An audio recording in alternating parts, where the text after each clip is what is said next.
हरे कृष्णा।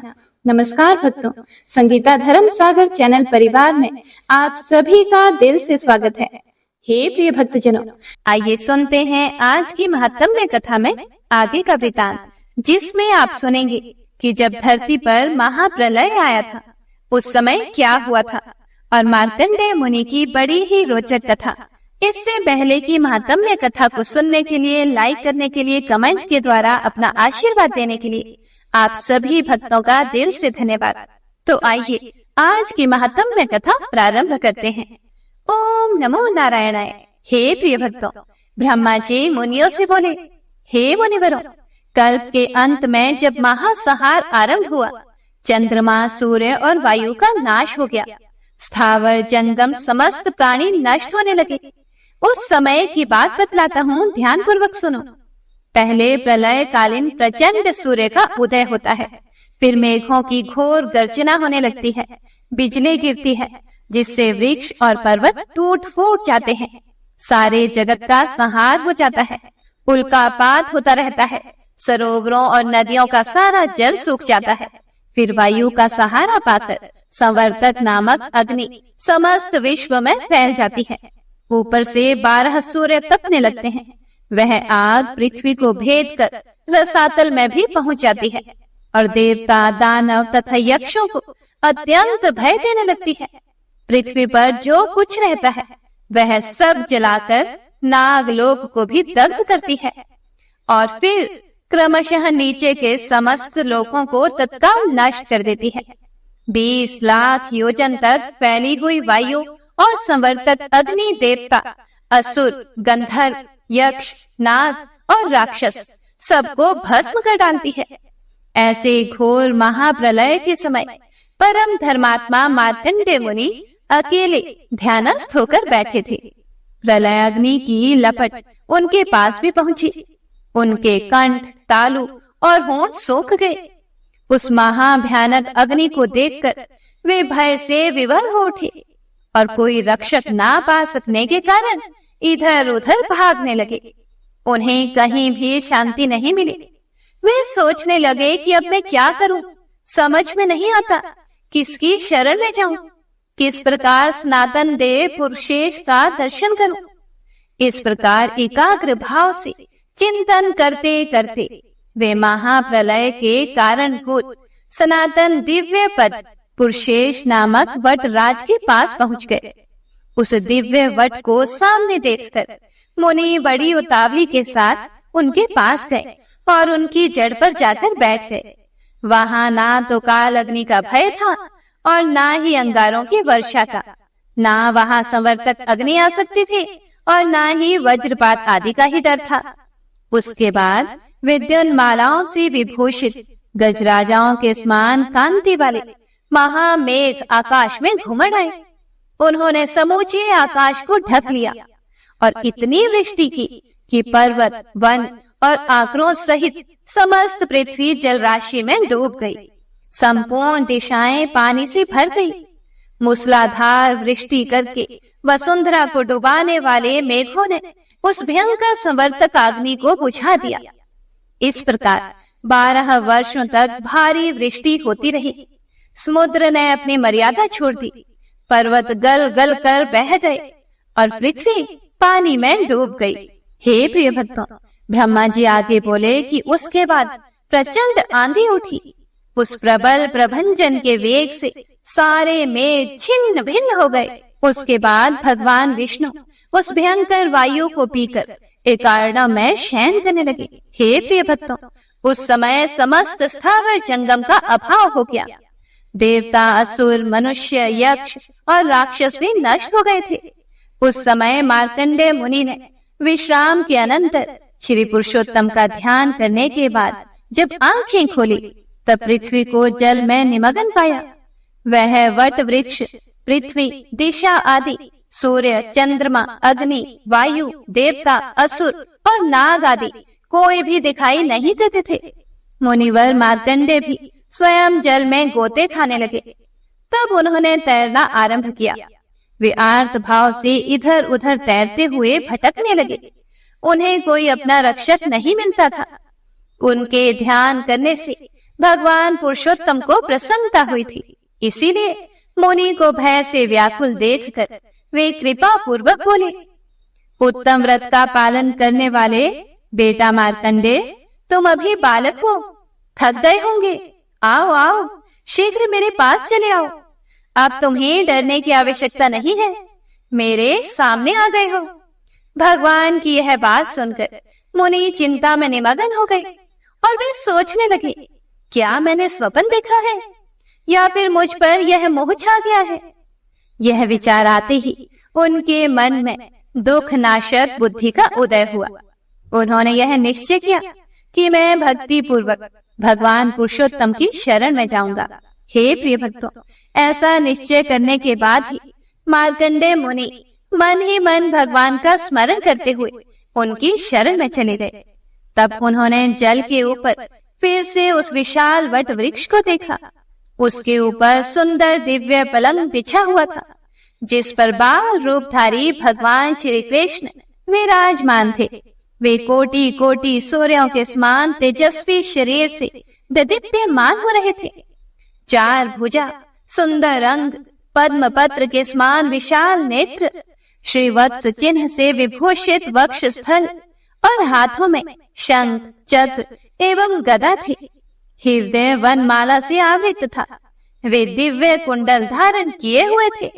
गले में बहुत से हार शोभा पाते थे। दिव्य रत्नों से उनका श्रृंगार किया गया था। हे प्रिय भक्तों, भगवान को इस रूप में देखकर मार्कंडेय मुनि के नेत्र आश्चर्य से खिल उठे। उनका शरीर रोमांचित हो गया। वे भगवान को प्रणाम करके बोले, अहो, इस भयानक के कारण में यह बालक कैसे निर्भय रहता है। इस प्रकार विचार करते हुए वे इधर उधर बह रहे थे। उनकी चेतना लुप्त होती जा रही थी। वे अपने उद्धार के लिए व्याकुल हो गए थे। उस समय उन्हें बड़ा खेद हुआ। इधर वट वृक्ष पर सोया हुआ बालक बाल सूर्य के समान प्रकाशित हो रहा था। वह अपनी महिमा में ही स्थित था। मार्कंडेय मुनि उस संपूर्ण तेजोमय बालक की ओर देखने में भी असमर्थ हो गए। मुनि को अपनी ओर आते देखकर बालक ने हंसते हुए मेघ के समान गंभीर वाणी में कहा, हे पुत्र, जानता हूँ तुम बहुत थक गए हो और अपनी रक्षा के लिए मेरे पास आए हो। अब शीघ्र ही मेरे शरीर में प्रवेश कर जाओ, यहाँ तुम्हें पूर्ण विश्राम मिलेगा। बालक की बात को सुनकर मार्कंडेय मुनि कुछ बोल ना सके। वे भगवान की माया से मोहित होकर विवश होकर बालक के खुले हुए मुंह में प्रवेश कर गए। उसके उदर में प्रवेश करने पर उन्होंने वहां अनेक जनपदों से घिरी हुई समूची पृथ्वी देखी। खारे पानी, ईख के रस, घी, दही और मीठे जल के समुद्रों को देखा। जम्बू, प्लक्ष, जालमल, कुश, क्रौंच, शाक और पुष्कर नामक द्वीपों का अवलोकन किया। भारत आदि संपूर्ण वर्ष और पर्वतों का निरीक्षण किया। सब रत्नों से संपन्न स्वर्णमय मेरुगिरी को भी देखा, जो अनेक प्रकार के रत्नमय शिखरों से विभूषित, अनेक कंदराओं से युक्त, अनेक प्रकार के मुनिजनों से व्याप्त, तरह तरह के वृक्षों और वनों से परिपूर्ण, अनेक जीव जंतुओं से सेवित, अनेक आश्चर्यों से युक्त, बाघ, सिंह, सुअर, चंवरी गाय, भैंसे, हाथी, हरिण, वानर तथा अन्य जीव जंतुओं से सुशोभित एवं अत्यंत मनोहर था। इंद्र आदि अनेक देवता, सिद्ध, चारण, नाग, मुनि, यक्ष, अप्सरा तथा अन्य स्वर्गवासियों से उस पर्वत की पूर्ण शोभा हो रही थी। इस प्रकार शोभामय सुमेरु पर्वत को देखते हुए वे बालक के उदर में भ्रमण करने लगे। उन्होंने क्रमशः हेमवान, हेमकूट, निषद, गंधमादन, श्वेत, दुर्धर, नील, कैलाश, मंदरगिरी, महेंद्र, मलय, विंध्य, पारियात्र, अर्बुद तथा मेनाक आदि बहुत से पर्वतों को देखा। उन्होंने इस लोक में जितने भी चराचर भूत देखे थे, वे सब उन्हें भगवान की कुक्षी में दिखे। अथवा बहुत कहने की क्या आवश्यकता, ब्रह्मा से लेकर कीट पर्यंत संपूर्ण स्थावर जंगम जगत, भूरलोक, भुवरलोक, स्वरलोक, महरलोक, जनलोक, तपलोक, सत्यलोक, अतल, वितल, सुतल, पाताल, रसातल और महातल रूप ब्रह्मांड को उन्होंने बाल रूपधारी भगवान के उदर में देखा। उस समय मार्कंडेय जी की सर्वत्र बेरोक टोक गति थी। भगवान की कृपा से उनकी स्मरण शक्ति का लोप नहीं होता था। वे भगवान के उदर में संपूर्ण जगत का अवलोकन करते हुए घूमते फिरे, किंतु उनके शरीर का कहीं भी अंत नहीं मिला। तब वे वरदायक देवता श्री हरि की शरण में गए। इसी समय अचानक से वे वायु के वेग से खींचकर भगवान के खुले हुए मुख से बाहर निकल आए। बाहर निकले पर उन्हें फिर से मनुष्यों से शून्य सारी पृथ्वी एकार्णव के जल में निमग्न दिखाई दी और साथ ही वट वृक्ष की शाखा पर पलंग के ऊपर विराजमान शिशु रूपधारी भगवान का भी दर्शन हुआ, जो संपूर्ण जगत को अपने उदर में लेकर विराजमान थे। उनका वक्ष स्थल श्री वत्स चिन्ह से सुशोभित, नेत्र पद्म पत्र के समान विशाल और श्रीअंग पीतांबर से आच्छादित था। उनकी 4 भुजाएं शोभा पा रही थी। भगवान ने देखा कि मार्कंडेय मुनि मुख से निकलकर जल में तैरते हुए अचेत से हो रहे हैं। तब उन्होंने हंसकर कहा, हे पुत्र, क्या तुमने मेरे उदर में रहकर विश्राम कर लिया? वहां घूमते समय तुमने क्या क्या आश्चर्य देखा? हे मुनि श्रेष्ठ, एक तो तुम मेरे भक्त, दूसरे थके मांदे और तीसरे मेरे शरणागत हो। इसीलिए तुम्हारा उपकार करने के लिए मैं तुमसे बातचीत करता हूँ। इधर मेरी ओर देखो तो सही। भगवान का यह वचन सुनकर मार्कंडेय मुनि का रोम रोम हर्ष से खिल उठा। यद्यपि दिव्य रत्नों से अलंकृत तेजोमय भगवान की ओर देखना अत्यंत कठिन था, तब भी उन्होंने उनको देखा।